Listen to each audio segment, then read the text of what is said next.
everybody. Our book today is The New Neighbors by Sarah McIntyre. Love it.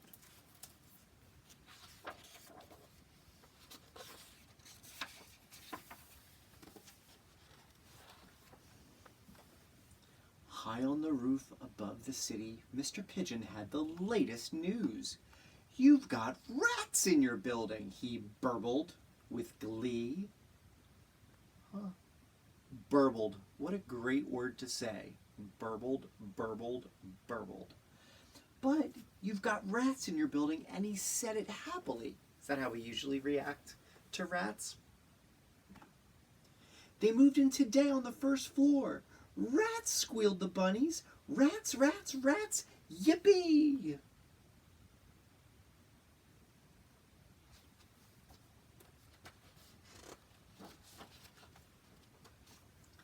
The bunnies were so excited that they bounced down the stairs to tell their big sister Lettuce.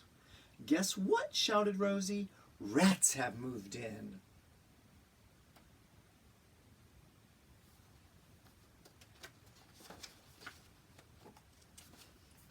Lettuce said, Rats. I've never lived with rats before." "Rats! Hooray! We've got rats! Yippee! We should go and say hi. Let's see if Vern wants to come."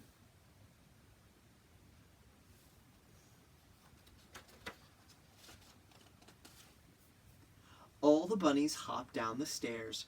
"Hi, Vern," said Lettuce. "Some rats have just moved in downstairs. Do you want to come and say hello?"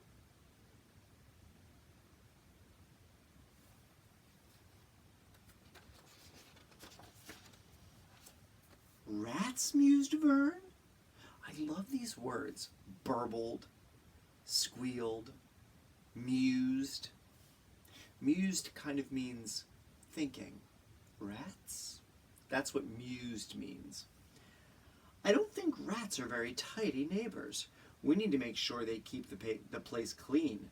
Let's gather everyone in the building and figure out what to do." The rabbits and Vern hopped and trotted down the stairs to talk to the pigs.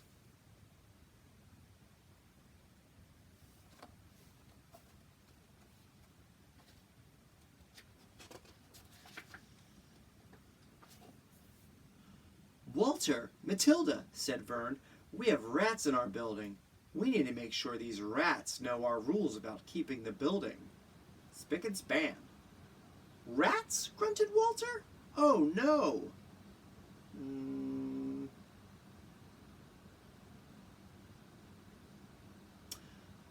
I think Vern and Walter, I think they're being a little bit judgmental. I kind of like how the bunnies reacted. Vern and I would have a chat. Matilda huffed. "Heavens!" "Okay, Matilda. Rats are messy and they smell bad too. This is awful news. I bet I know what the polar bears are going to say." Everyone hopped and trotted downstairs.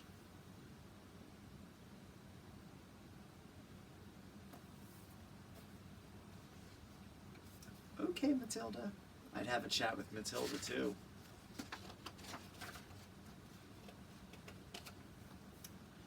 "Lars, Astrid, you're not going to like this," said Matilda.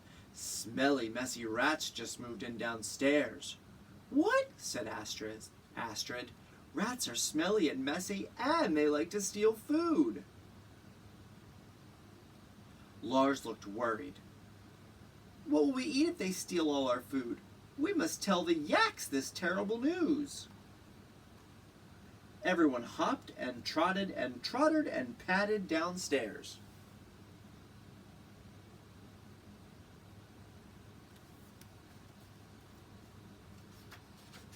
I don't think they're being very welcoming.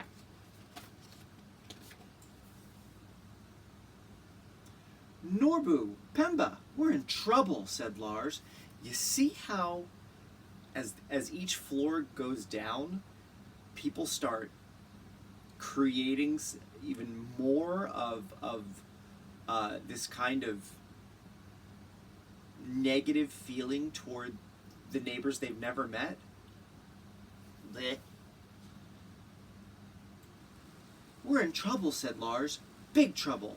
Dirty, stinking, thieving rats are now living downstairs. And I've heard that rats love to chew through walls. The whole building might fall down. Lars, take a seat.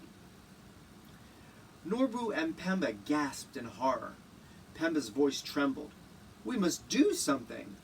Everyone hopped and trotted and trotted and patted and clattered downstairs.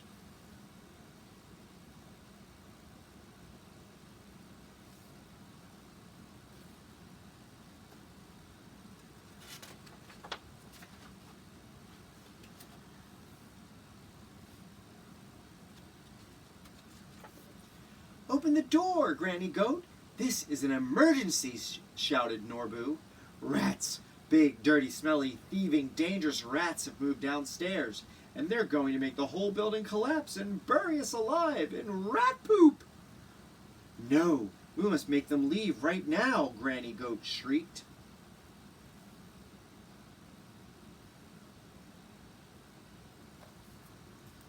Okay, Granny.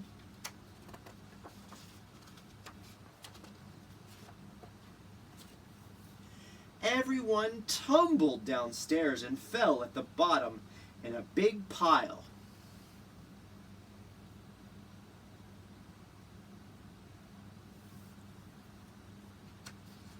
Maybe they should have calmed down.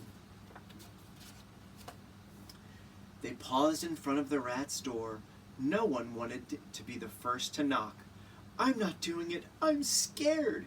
You do it. No, you. At last, Lettuce gave a timid tap-tap. Everyone held their breath. The door opened.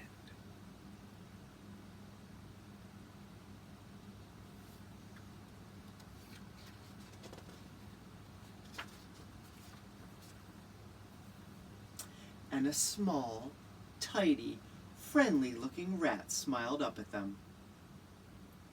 Hello, are you our new neighbors? She asked. Another small, tidy rat joined her. I'm Bertram, and this is Natasha. Will you join us for some homemade cake? We've just unpacked the dishes, and we're planning to invite you over. Do come in.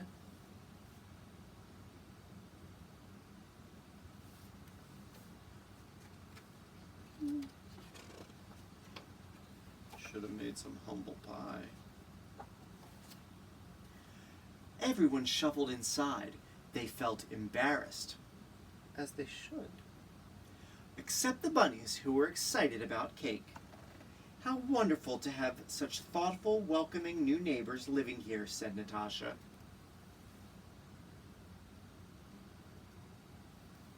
There's a term when you feel sheepish. Sheepish is kind of embarrassed because you did something a little bit, you jumped to a conclusion, and now you look a little foolish. So it's pretty interesting that this book chose Vern, the sheep, to be the first one to make that assumption. So I think that's I think that's really interesting. So that's what the word sheepish means. And it may not appear in this book, but they use that as an example. Yes, said Bertram. We thought you might worry when you heard that rats had moved in. We know that rats aren't everyone's idea of the perfect neighbors. Gulp. Okay, Granny. Oh no, gasped Lettuce through a mouthful of carrot cake. That thought never crossed our minds. All the animals nodded their heads and blushed. I don't know if Lettuce was being entirely truthful there.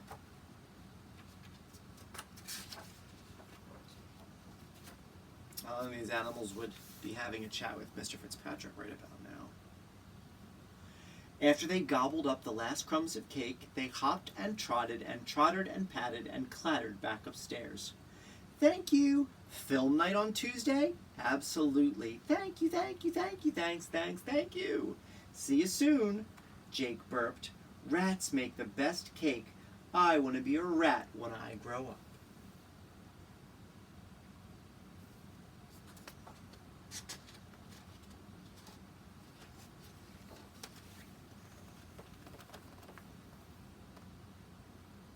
left outside the rat's door.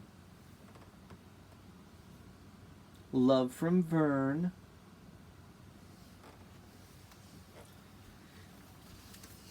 Moral of the story, get to know people first. We don't need to jump to conclusions. Extend a hand of friendship, and it's probably going to be okay. So, I think these animals learned a big lesson, and we got to hear some great words, like burbled. Have a good day.